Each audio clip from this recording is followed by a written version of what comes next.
What's going on, you guys? Welcome back to the SFS channel. My name is Gavin, and today I've got the NFL Week 5 waiver wire targets for you guys, as well as my buy low and sell high trade candidates for early Week 5 here.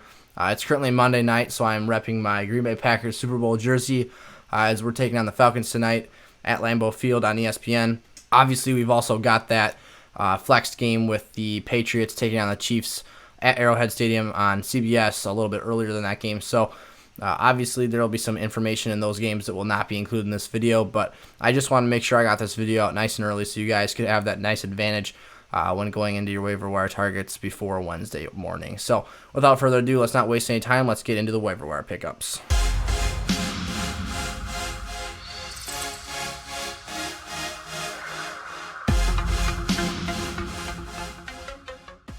All right, taking a look at my list here. My first player up on my waiver wire target list is Justin Jackson of the Los Angeles Chargers. Obviously, a huge blow for Los Angeles, especially because they have a rookie quarterback. A really nice safety net was Austin Ekeler, who went down with a hamstring injury.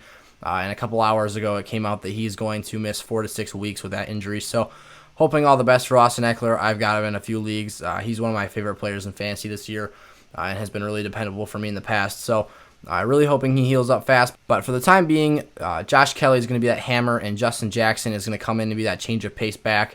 Look for him more in the receiving game, as Josh Kelly's more of a hammer, more of a slugger type runner. So look for the more physical and short yardage situations to go to Josh Kelly, and then Justin Jackson will probably handle third and longs on passing down situations. So he's a really valuable piece, especially if you owned Ekeler. So make sure you go get Justin Jackson, and especially even if you have Josh Kelly too, you might as well just go get the trifecta, but you need to have Justin Jackson as a flex play if you're missing Ekeler this week. Next up, another lineup saver who could be a valuable flex play for you is Hunter Renfrow for the Las Vegas Raiders. Renfrow's actually their slot receiver, so I expected him to play the role of kind of like that 8 to 10 target range per game. I thought he'd get a lot of catches and have a decent yardage total, but he's actually been kind of a field stretcher for them, as weird as that sounds. He's been getting these longer 20, 30-yard passes, and I don't think Renfro's an elite deep threat, but I think that he's a guy in your fantasy lineups who Derek Carr trusts, so he's not really going to put up too many awful fantasy outings, and I think that Derek Carr is a viable quarterback. So Renfro's a guy you should go after in the waiver wire this week, and if you really need a flex player to step up, Renfrow could be your guy. Another player I love here, Dalton Schultz. It seems like whoever steps up for the Cowboys, whether it be Blake Jarwin or such in the past, I think that they really have just been really nice receiving threats for Dak Prescott. Obviously, the 3 wide receivers and Ezekiel Elliott demand all the attention, so the worst cover guy by far goes on the tight end, and Dalton Schultz, next man up mentality, he's produced for Dallas, so he's getting touchdowns in multiple weeks, so I would trust Schultz in your lineup if you really need a tight end. One of my biggest concerns going into draft season this year was making sure I walked away with a tight end that I felt comfortable with and being a top flight guy. However, this year it's been less of a concern because it's been a lot easier to stream tight ends this season and pick a guy up off the waiver wire who's going to score a nice amount of points for you, because the NFL is shifting towards being a more passing league, and there's a correlation between that and the tight ends getting more and more targets, more and more volume each year. So tight ends are becoming extremely productive in many offenses now in the NFL, and you can really walk away with a nice guy off the waiver wire, and Dalton Schultz is a perfect option to do so. This guy is probably my biggest must-add player this week after Justin Jackson, just for the fact that running back is the hardest position to find quality starters at in fantasy football. But I think that this guy on the same team as Justin Jackson is a very viable starter for fantasy lineups, and that's Justin Herbert. He showed that he can throw the ball down the field and he can make plays, and Justin Herbert gave Tom Brady all he could handle Sunday afternoon. So I really like Justin Herbert going forward. I was a Herbert hater coming into this season, and he's proved me wrong. He's had a few turnovers, which I expected, but from a fantasy standpoint, he reminds me of that Josh Allen, where he's just a big body.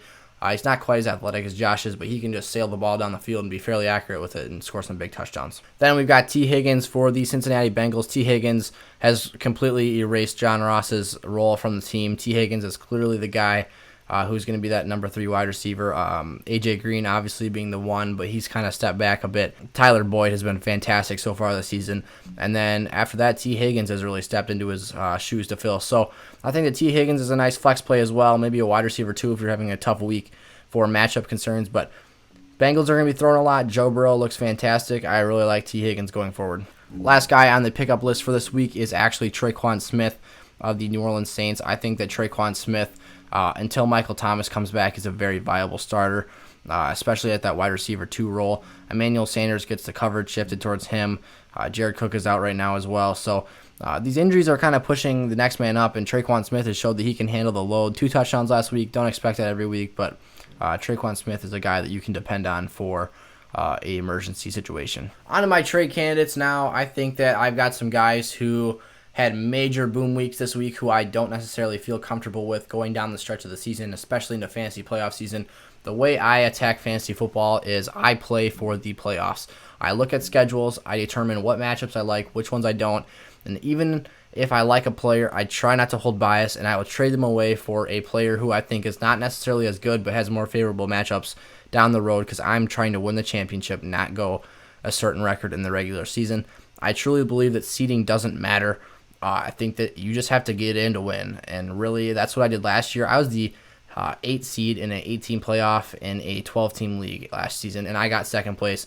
I beat the 1 seed in the opening round and then went in and beat the 3 or 4, whatever matchup came out of that. I traded my players away. I barely made it into the playoffs. I had a 500 record, and I got in, and I did what I needed to do because I had those favorable matchups, and teams who had players who were probably better than the players in my lineup but had terrible matchups, their players busted and mine didn't, and I was able to move on. So that's how I think you should attack the season. And so these guys on this sell high list are guys that are necessarily better than some of the players I'm saying you should buy low for, but they don't necessarily have those matchups, those situations that I like. The first one of those players is Odell Beckham Jr. I love Odell Beckham Jr. OBJ is an absolute beast. I've always been a fan of him. He absolutely crushed the Cowboys on Sunday. 3 total touchdowns, a bunch of yards, and OBJ was fantastic. But I think that you need to get him off your hands. OBJ has 4 matchups per year against the Ravens combined, which he's already had one of those outings, and it was very ugly against Baltimore. And he has to play Pittsburgh 2 more times as well.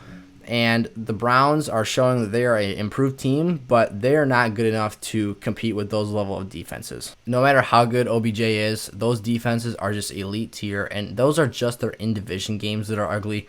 I believe they have a matchup against the Pats this season as well, and things can just go really south, and you can hit a hard wall with Odell this season. Obviously, when you get a good matchup, Odell is going to eat, and he's going to put up really nice games, but the last 2 weeks he's had boom games. He's on an upward trend, and it can't just keep going up. Eventually, he's going to come back down. I think he's probably peaked this week, so get him off your hands now. If you can get an RB1 for him or an RB2 and a wide receiver 2, please do it. It's very well worth it. I'll talk about some guys later on in the buy low list that I think that you should be trading, guys like Odell for, who will really return value for you later on in the year.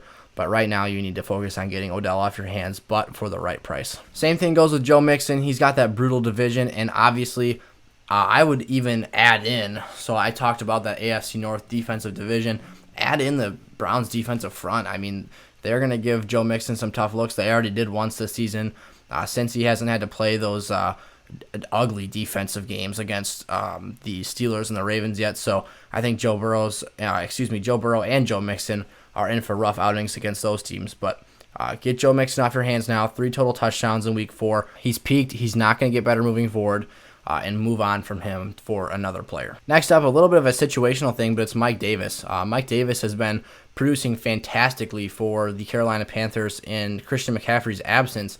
And he's a guy who, plain and simple, he's going to be great until Christian McCaffrey comes back, and he's going to go straight back to irrelevancy after that. Mike Davis is a guy who has shown he can get the job done, but once CMC comes back, he's not going to see the field anymore. And if you picked up Mike Davis, it was probably a season-saving move if you were a McCaffrey owner. But the time is ticking. Mike Davis has had 2 great games in a row. And if you can get off of Mike Davis for another RB2 who will actually be good for you in the fantasy playoffs, then do it. I mean, obviously, if you need the wins, you should probably keep him around. But if you're sitting at a game above 500 or at 500, get rid of Mike Davis. I mean, Mike Davis, right now, he's great. But come fantasy playoff season, that's another hole in your starting lineup that you're going to be missing.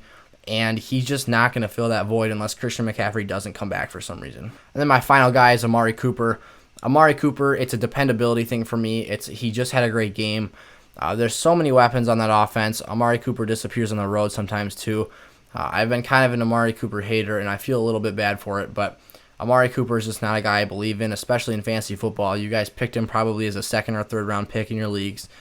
He had a great game this past week.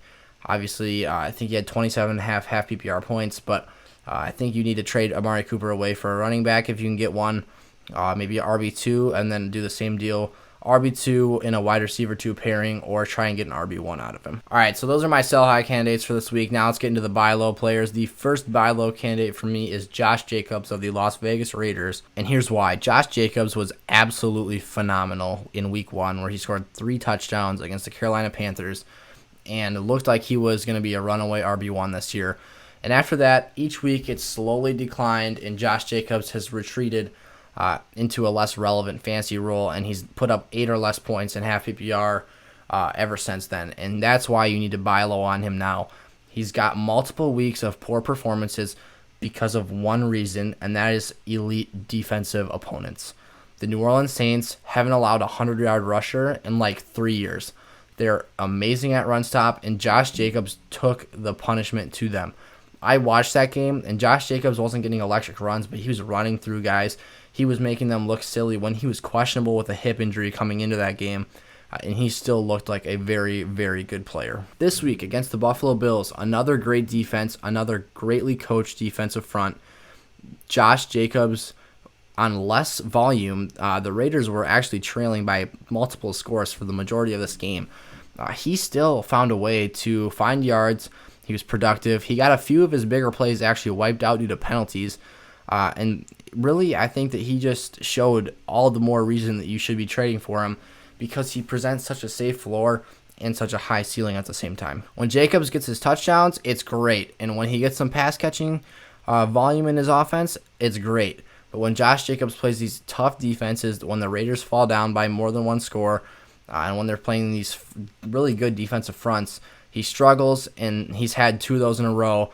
And that's why his price will be a little bit devalued right now. So it's the time to strike is now. Go get Josh Jacobs. Go get yourself an RB1 for down the stretch, and you won't regret the decision. Next up is Miles Sanders, one of my personal favorite guys in fantasy football this season. You can even hesitate to buy Miles Sanders for a couple of weeks here. Miles Sanders has brutal games the next 3 weeks. He's going to be struggling, but his down the stretch opponents are a cakewalk. The Eagles' next 3 opponents are Pittsburgh, Baltimore, and the New York Giants, and the Giants just shut down the Rams' offense in the running game. So Miles Sanders is going to have his work cut out for him the next 3 weeks, and he might have some very low-scoring performances. So you can probably get him right now. He had a tough outing against San Fran. I think he actually looked really good in that game, but there will be a lot of people who are shied off of Miles Sanders and will be willing to part with him. So if you can get your hands on him, if you can afford to pay the price and reap the rewards later, do that, because Miles Sanders down the stretch in the fantasy playoffs is going to be a monster this season. 2 more running backs here. We got Austin Ekeler and Kenyon Drake. Kenyon Drake, buy low. He only had 3 points in half PPR this week. He's been getting a lot of touches, but just hasn't been producing. If you can get a very cheap offer for him, I would not offer one of your RB1s for this guy. I'd offer maybe a wide receiver 2 or a running back 2. I'm not super committed to trading for Kenyon Drake. I don't like him that much, but I think he's a guy who can produce some value for him at the price that you can pay for him right now, because it's so low. He hasn't produced at all with what he's been given, and I would make sure that if you do this, though, you own Chase Edmonds, because like I said, not a huge Kenyon Drake believer, but the volume is there, and it only takes 1 run to get a big play. So get Kenyon Drake if you can, but don't overpay. And then Austin Ekeler. It's plain and simple. If you're at the top of your league right now, if you're undefeated, if you've got 1 loss, go trade for Austin Ekeler. What's the worst thing that can happen? Trade a wide receiver 2 for him. He's going to miss 4 to 6 weeks. Help a team out that's struggling. If that's the case with the guy that owns Austin Ekeler in your league, a guy who needs another player to replace the loss that he now has because of the Austin Ekeler injury, and reap the rewards down the stretch of the season. Like I've been saying, Austin Ekeler, if he comes back, is an RB1 borderline and an RB2 in the higher ranks of that. So make sure you can go get these trades at the right price in the right situations, and you guys will be set to win your fantasy championships this year. My final guy, wrapping up this video for my buy low candidates, is DeAndre Hopkins. It might be harder to get DeAndre Hopkins. He's a pure wide receiver 1. He's been exceptional with the Cardinals. But he was dealing with an injury last week, and so he underproduced by quite a big margin. If you can get a guy who is panicking, who is not very patient with his players, go after Hopkins, just make him an offer, and you might be able to get him off their hands, because DeAndre Hopkins produced very lackluster numbers this week from what we've been seeing in the early parts of the season. So if you guys can pull off any of these trades, props to you. I think it'll be very advantageous for your teams, and you will really benefit down the road here. So thank you guys so much for watching. If you guys enjoyed the video, make sure to like, comment, and subscribe to the channel. And turn that little bell on so you never miss a football video. I try to post daily fantasy football content on this channel, or at least relevant information weekly, along with some Madden content sprinkled in there. So if you guys would do it, it'd mean a lot to me. It's free. It only takes a couple seconds, and it is very much appreciated. So thank you guys regardless. I will see you guys next time. Peace out.